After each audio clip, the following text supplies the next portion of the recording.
लाल बाबा जिंदाबाद जिंदाबाद जिंदाबाद शेतकऱ्यांना 24 तास वीज पुरवठा मिळालाच पाहिजे मिळालाच पाहिजे। आदिवासी बांधवांच्या प्रलंबित मागण्यांसाठी निघालेला लॉंग मार्च आता मुख्य नाशिक शहरामध्ये पोहोचलेला आहे। आपण जर बघितलं तर माझ्या मागे मोठ्या संख्येने या ठिकाणी हे लाल वादळ आता मुंबईच्या दिशेने निघालेलं आहे आणि एकूण जर बघितलं तर या लॉंग मार्चचं नेतृत्व कॉम्रेड माजी आमदार जे.पी. गावित हे करत आहे।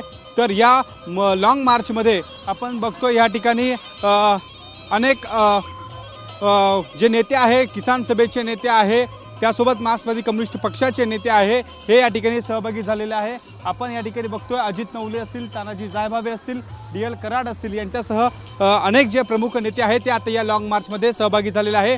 हा लॉंग मार्च आता नाशिक शहरामध्ये दाखल झालेला आहे।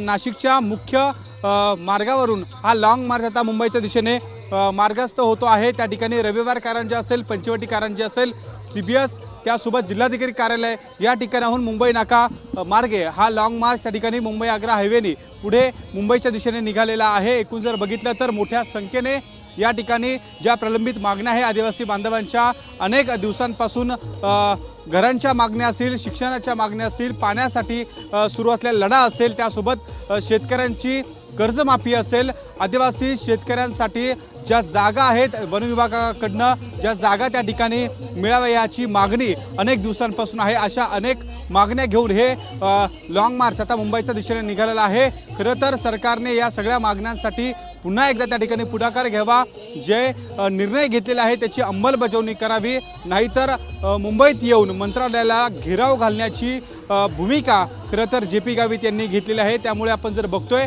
आक्रमक भूमिकेमध्ये हे सगळे नेते आपल्याला पाहायला मिळाले होते आणि आता नाशिकच्या मुख्य शहरातून हा लॉंग मार्च पुढे मुंबईच्या दिशेने निघाल्याचं आपल्याला पाहायला मिळत आहे। कॅमेरामन किरण कटरेसह शुभम बोडके, ABP माझा, नाशिक।